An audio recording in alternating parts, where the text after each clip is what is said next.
This is why natural stone tile fails, even when it looks perfect the day it's installed. Most homeowners think stone is stronger than tile, but it's actually more sensitive, and way easier to mess up. Stone like marble, travertine, and limestone are porous. If they're not sealed correctly, or sealed at the wrong time,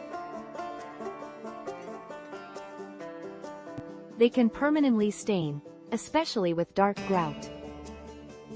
Here's the bigger issue. Stone requires nearly full thinset coverage, around 95%.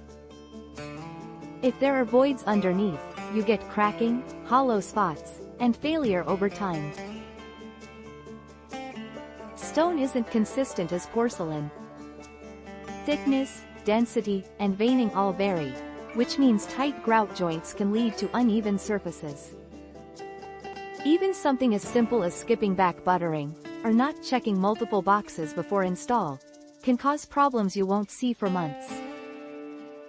And by the time you notice it, you're not fixing a tile. You're tearing out the entire floor or shower.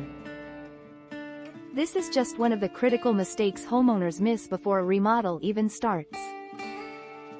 Protect the investment. The full toolkit and consultation package is below.